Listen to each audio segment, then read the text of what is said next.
Hi friends, let us continue with the previous tutorial where we had created one program which was doing the word frequency count in a given input file. And for that we initially created everything in binary search tree, that is AVL tree, height adjusted binary search tree in a single file, and built the program. Later we organized, segregated the functions into AVL related functions into AVL.cpp, and sorting of the words and picking up the highest frequency words into word frequency.cpp. And our main program was in Nokia codeviz.cpp. In the later tutorial, we learned how to write a initially small makefile, and later on we organized our files into header files in a separate folder, then object files in a separate folder, and cpp files in a separate folder called source. And with a single make command we were able to build the project and clean the project as well. For clean we have make clean. It will delete all the object files and executable. So initially, because this program was written many years back, that time I was not very familiar with a lot of data structures or containers, you can say, in C++. Because of that, I had implemented binary search tree from scratch. Now that we know C++ language provides a data structure called map, uh, in this tutorial, I am trying to use that data structure container called map to solve the same problems.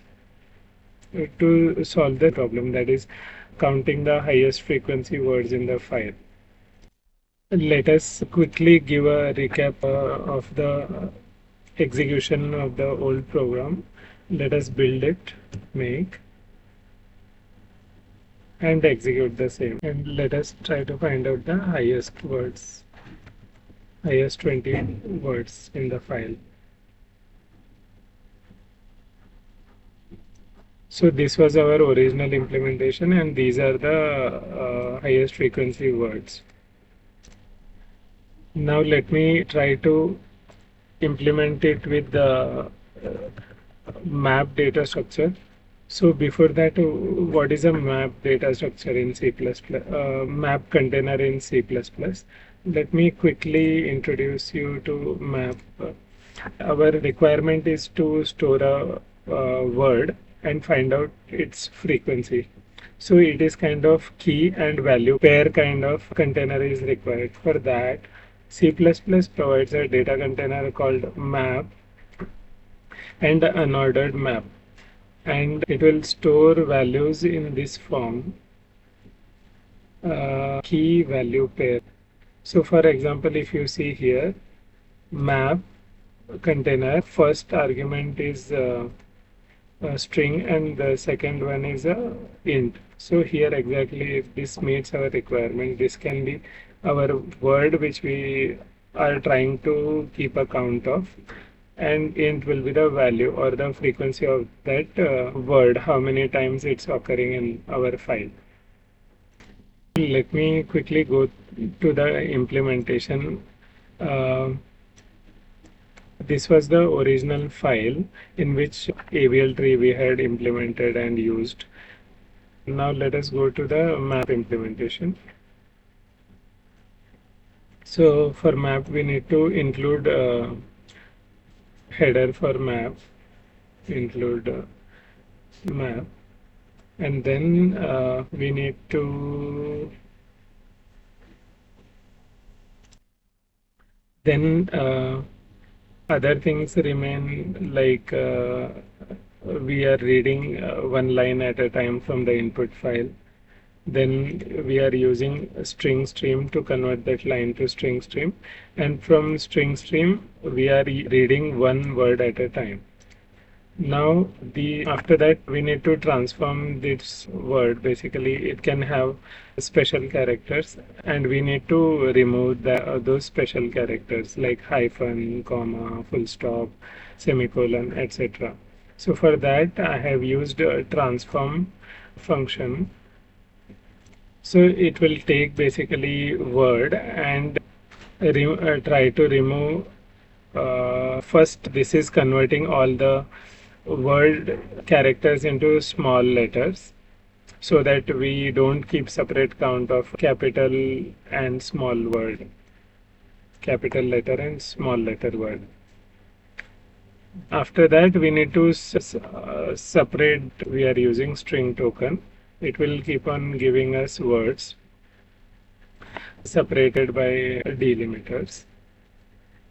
And to store that, we just have to do word count. So let us quickly see that we had seen the declaration of the map variable. How to store that is basically, let's say we are storing some word and its frequency, or here student name and his age. So we just have to write student age, square brackets, his name and age. So it will be stored as a pair, Alice, comma 25. Now let's go back to our code. So here token will receive the word and we need to store that word and increase its frequency. So word count, basic word count token. This is keeping a count of word and its frequency. Whenever we receive this word, we are increasing its frequency. If it is not present, new one will be added. If it is present, its second argument, that is frequency, will get incremented. Now that we have built a word count data structure, that is map, which stores a word and its frequency, the whole input file has been passed and frequency count of the words has been generated in word count. Now the next step is to extract the highest frequency words. So to do that, we will build a max heap, and once the max heap is built, then we will extract the top 20 elements from the max heap. So to build the max heap, we are using priority queue, and from word count we will get word and its frequency, and to priority queue the elements are frequency and what is the word, and this will contain the max heap. So while pushing, we will push count and the word. After this loop, we will get max heap in PQ, priority queue. After which we just have to extract how many elements we want. So from 0 to 20, 0 to 19, that is 20. So initial top 20 elements if we fetch, that will be highest frequency words. Let us try to run this program. This is codeviz map.cpp, and the output file I'll say Nokia codeviz map. Yeah, so we are able to build. And if I try to execute, let me expand it.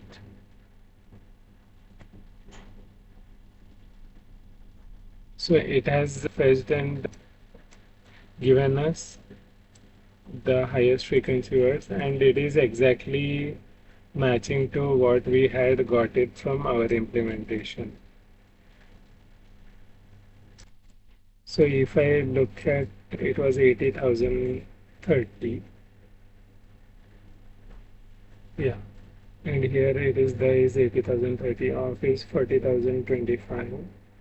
40,025, everything is almost similar. Now if you see, initially our whole program was more than 500 lines of code and multiple files. This with map data structure, it is hardly 100 lines of code, but we have used containers provided by standard template library from C++. So what does this mean? was our exercise of writing binary search tree futile? I don't think so. It gives us a different way of looking at software engineering problems. Like if library is given, then our life becomes easy.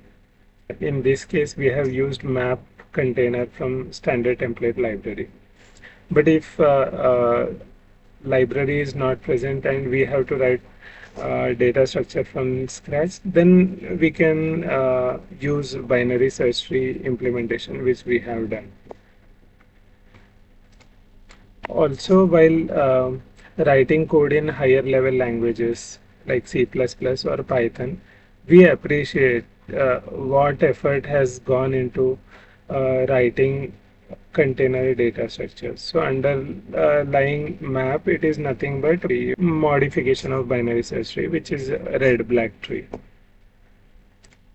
If you see here, map is nothing but this is binary search tree only modified self balancing, which is called red-black tree.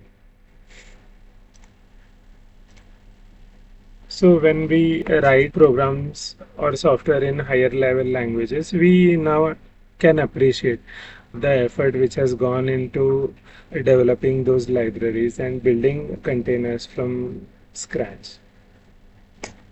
That's all I wanted to share in this tutorial. Thanks and happy coding. Bye.